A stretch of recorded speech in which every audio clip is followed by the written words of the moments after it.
là, on va traverser le village de Trèfcon qui a 85 habitants. Donc c'est un village de l'après-guerre, donc c'est uniquement de la reconstruction. Donc c'est mélange briques et un petit peu de pierre. Donc ici, à la guerre 14, c'était une base arrière allemande. On était la 3e ligne de front, il y avait une canonnière juste au bout du village.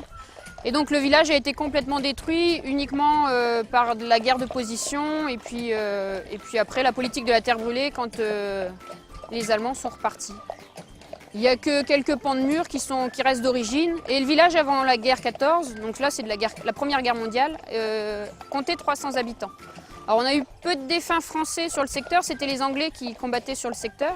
Donc voilà, il y a eu peu de morts français. Simplement les gens, quand ils sont revenus et qu'ils ont vu les dégâts, on préférait, soit avaient déjà fait leur vie ailleurs, soit on préférait retourner là où ils étaient en fait. Et donc là on est parti se promener avec un attelage de 4 chevaux de trait. Alors il y a 9 races de chevaux de trait en France. Là on a 2 races, on a 2 traits du Nord et 2 ardennaises.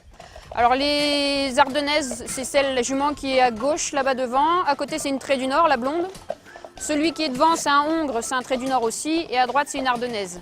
Alors simplement c'est la morphologie qui change un peu. Ce sont des races qui sont cousines.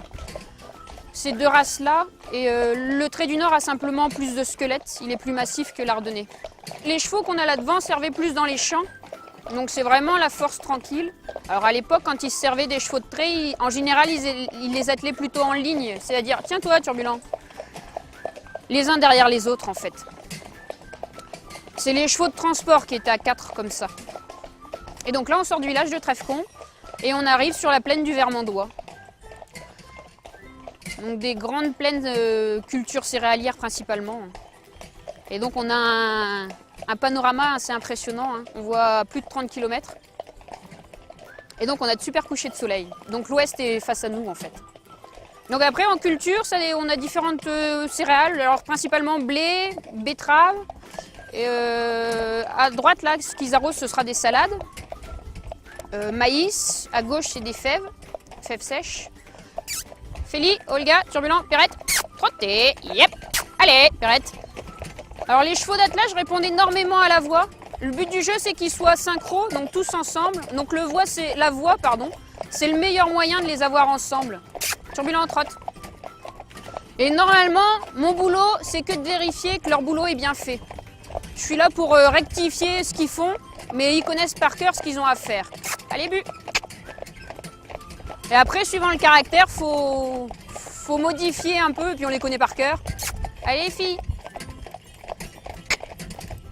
Quand on est en selle, on ne se sert pas de la voix simplement parce que sinon tous les chevaux obéiraient en même temps.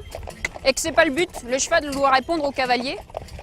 Que là, à l'inverse, ils sont à 4, ils sont reliés les uns aux autres. Donc s'ils ne sont pas ensemble, soit ils se prennent la voiture dans les fesses, soit j'ai plus de direction. Enfin, moins de direction. Allez, mes loulous. Et après, on va prendre le petit chemin à droite. Et si vous regardez à droite, il y a une petite ligne d'arbres. Et c'est la vallée de l'Aumignon, en fait. Alors, on la voit très peu pour le moment parce qu'elle a creusé dans le plateau calcaire. Ce sont d'anciennes, il y a plus de 10 000 ans. Ce sont d'anciennes zones glaciaires, en fait. Et donc, l'eau a creusé dans le plateau. Donc là, chacun, ils font à peu près 700 kg. J'ai 2,8 tonnes au bout de mes 4 petites lanières. Donc, faut pas qu'ils tirent, faut qu'ils obéissent. Si j'utilise la force, ils vont utiliser la force et je ferai pas le poids. Hein. 2,8 tonnes. On descend dans la vallée. Donc la vallée de l'Aumignon, elle fait 32 km de long. Elle prend sa source à Pontru. Et elle rejoint la Somme à Saint-Crix-Briost. Donc c'est un affluent de la Somme, du fleuve Somme. Et elle porte bien son nom, Aumignon. Elle est vraiment jolie. Alors tout à l'heure, je vous parlais de l'histoire du village. Alors l'histoire relativement récente. Mais les chemins qu'on va prendre là, en fait, sont d'anciennes routes carrossables. Ils le prenaient avec les attelés de chevaux de trait, simplement parce que le village n'était pas du tout positionné de la même manière. Il y avait la partie haute du village qu'on a reconstruite, donc là où on était tout à l'heure. Et il y avait la partie basse. Donc la partie haute, c'est là où il y avait le château, et la partie basse, c'est là où il y avait tout ce qui était maraîchage, petite culture, petite maison. Simplement parce que l'eau était plus... Enfin, forcément, il y avait la rivière à côté, donc l'eau était plus proche, donc c'était plus simple, plus facile pour l'irrigation. Donc la position du village n'était pas du tout la même. Et du coup, au plan de vue nature, on n'a plus du tout la même approche que sur la plaine. On ne voit pas les mêmes les mêmes plantes, on ne voit pas les mêmes animaux. Et quand on est rentré tout à l'heure, tout de suite, on entendait les oiseaux. Donc voilà, suivant ce qu'on veut voir comme animaux, bah, on choisit, alors on varie, soit on fait de la plaine, ou on mélange la plaine et le bois. Alors c'est pareil, hein, en attelage comme ça, on peut sortir, on fait des sorties de 2 heures, ou alors on peut partir à la journée, on part parfois même plusieurs jours. En général, au mois d'août, on part une semaine, enfin entre 7 et 9 jours. Et donc ça nous est arrivé de faire donc Trèfcon, là où on est parti, jusque Chimay en Belgique. On a fait Trèfcon-le-Crotoy aussi.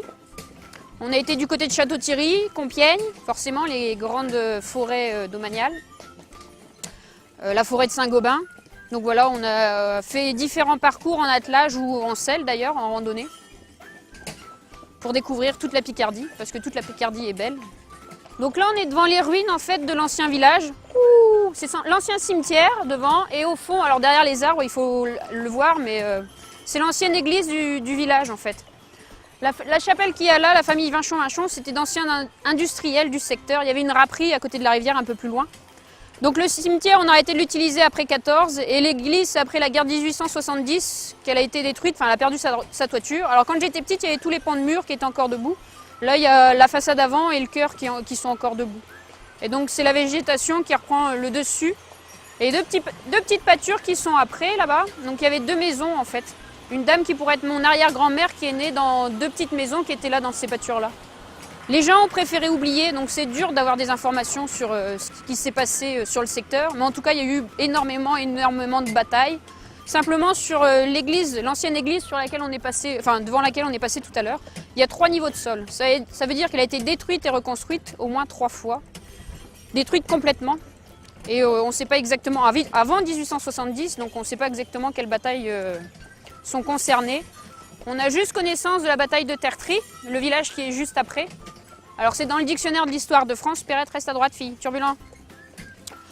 Simplement, alors elle a eu lieu il y a plus de 1300 ans, au temps des Mérovingiens, mais elle a eu une importance sur le plan français en fait, sur l'État français.